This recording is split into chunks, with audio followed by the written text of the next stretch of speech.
everyone. Let us all rise for the opening prayer. Miss Valiota, can you lead the prayer? Before you take your seats, kindly arrange your chairs and pick up some pieces of papers. Be seated. For your attendance, kindly count of boys, girls. Very good, since there is no absent for today. Continue that attitude and please give ourselves a round of applause, please. Now, in this class, I only have 4 rules. First, if someone is talking, listen carefully. Second, if you have any questions or clarifications, just raise your right hand for you to be recognized. Third, no using of cell phones unless I told so. The last and the most important rule is to respect each other in these 4 corners of our room. Is my rule clear? Alright, good morning once again. Another day, another lesson to be tackled for today. By the way, I am Miss Shan Kimberly Lingo, your teacher for today. Now, before we will start our discussion, what was our topic yesterday? Yes, Miss Contestable. Very good. Last meeting, we discussed about identifying and understanding motivation problems. Now, today, let's move on to another topic. But before that, let's have some activity first. Now, for your activity, I have here 3 doors which has a corresponding topic. What you are going to do is I will divide you into 3 groups. And each group must select a door which has a corresponding topic. And after that, you will brainstorm an ideas on how those pictures affect the learning of the child. Am I clear?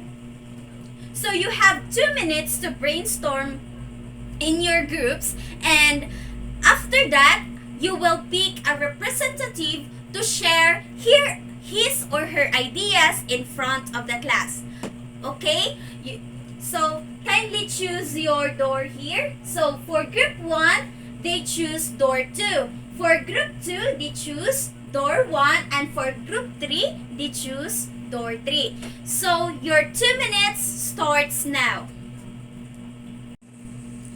Now, since it is already 2 minutes, let's have the group 1 first.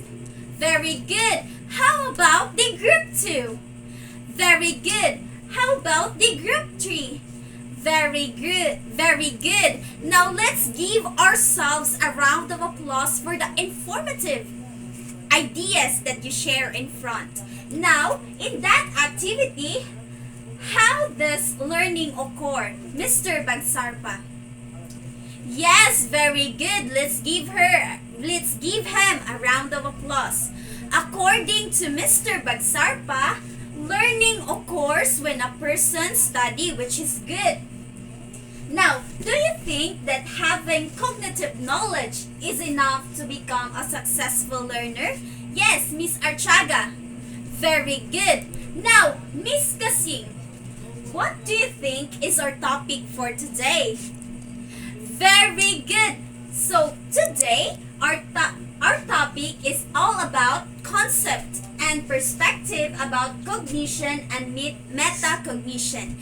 In this lesson, we will be able to recognize and define the difference between cognition and metacognition. Now, kindly fasten your seatbelts and lend me your ears as I start my discussion. One of the most important goals in teaching and learning process is to develop a successful and self-regulated learners. A learner who can control and take charge of her learning. And a successful learning should possess or fulfill these 3 characteristics. First, can create meaningful, coherent representation of knowledge with support and guidance. Second is can link new information with existing knowledge in meaningful ways. And lastly is can create a repertoire of thinking and reasoning strategies to achieve complex learning goals. In these characteristics, the learner will be able to visualize information, connect concept and ideas, organize their thoughts, and can have a deeper understanding because the learner possesses cognitive and metacognitive skills that is required to achieve their goal. Now, there are two thinking processes, the cognition and metacognition. Now, what is cognition? A cognition refers to all mental process and abilities in which people use or engage on daily basis, or it is a mental process that helps a person to understand and perceives a lesson or to understand something. Now, it helps to generate new knowledge through this mental process and helps to use the knowledge of people. Now, this cognition allows normal functioning of individual brains. It is because cognition takes place on the brain and it allows us to learn, perceive, and understand. Now, what might happen if there is no cognition? Kung wala si cognition, mauna siya'y gitawag og wala tay kaalam. It is because wala natay mamahimo nga natay memory loss, dili ta kasabot, or gubot atong gihuna-huna, or dili ta ka trabaho, or in short term gitawag tag buang or nay diferensya sa uto. Now, there is an examples of cognition. First is memory learning. Memory learning is refers to how people perceive an information. Second is problem solving. It is how people create a strategy to solve their problem.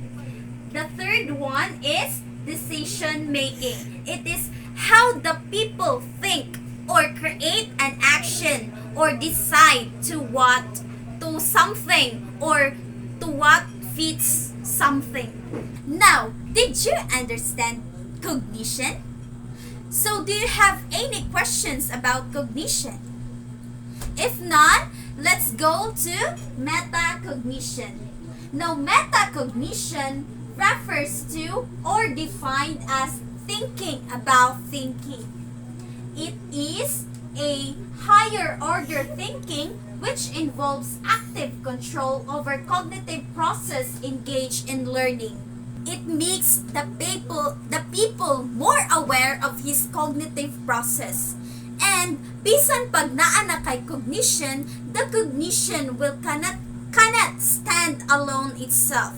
It needs metacognition in order to fully develop the learning and thinking process of a people.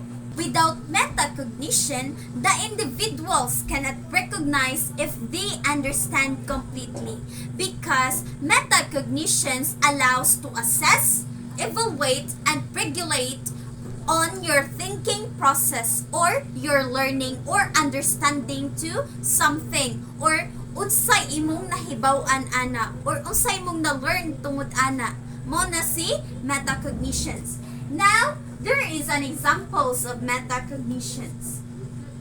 The planning, monitoring, and evaluating. So, naglibog ba mo kung unsa si cognition and metacognition? So, I have here a sample situation. A student who can solve a mathematical problem easily using his cognitive or using his knowledge in solving problems. And after that, he evaluates and double-check his answers further. Now, kindly identify what is the cognition there. Yes, Miss Banyes. Yes, Miss Banyes. Very good. The cognition there is a student who can solve a mathematical problem easily with his knowledge in solving. How about the metacognition? Yes, Miss Arong. Very good. The metacognition there is he evaluate and double check his answer. Because si metacognition is nag-evaluate siya ug sakto ba ang imong gipangtubag sa imong giansiran. So, nakasabot na ba kung unsa si cognition and metacognition? Now, there are two metacognition thinking process. These are the metacognitive knowledge and metacognitive acquisition. Now, there are two metacognition process. The metacognitive knowledge and metacognitive regulation. Now, what is metacognitive knowledge? Metacognitive knowledge is the knowledge of people have about their own cognitive process, or it is an awareness of our own cognitive process. Now, there are three types of metacognitive knowledge. First, declarative metacognitive knowledge. This is the fact of the learning and thinking process. Second is procedural metacognitive process. It is the process or how to use your cognitive knowledge. Third is conditional metacognitive knowledge. It is the when and where and why. When and where and why to use the metacognitive knowledge. Now, the metacognitive regulation, it is the use of cognitive process to facilitate learning and memory. Or it is a process on which individuals manage or control their cognitive abilities. Questions about cognition, metacognition, metacognitive knowledge, and metacognitive regulation. So questions. So if not, let's go to your activity. Now for your group activity, I will divide you into 8 groups. This is the group 1, group 2, group 3, group 4, group 5, group 6, group 7, and group 8. Now what you're going to do is to create a Venn diagram of cognition and metacognition with the similarities and difference of the two. So you have 3 minutes to answer. Start it now. So now, since it is already 3 minutes, kindly pass your papers. Very good. Now for your application or assessment, kindly get 1/4 sheet of paper and answer the following question. Write C if the statement is cognitive and write MC if it is metacognition. So you have 2 minutes to answer. Start it now. Now, since it is already 2 minutes, let's check your papers. For number 1, it uses mental process and abilities in which people use in their daily life. What is the answer? It is C, or the cognition. Number 2, it takes to a higher level of ability where it makes a person more aware of his cognitive process. What is the answer? MC. Number 3, it makes knowledge to develop higher order and more complex thinking skills. What is the answer? MC. Number 4, it allows normal functioning of individual. The answer is C. Number 5, it is an awareness of the self as a knower. It is MC. So who got perfect? Alright, let's give yourselves a round of applause kay daghan na nga perfect. Now, please pass your papers in front because I will be the one to record it.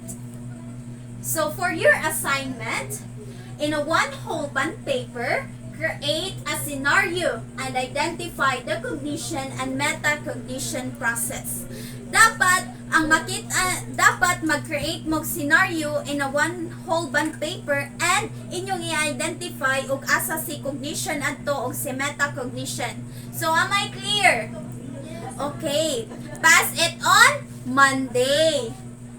Now, for your concluding activity is the best way to predict your future is to create it. And to create it is to learn it by Eric Hoffer.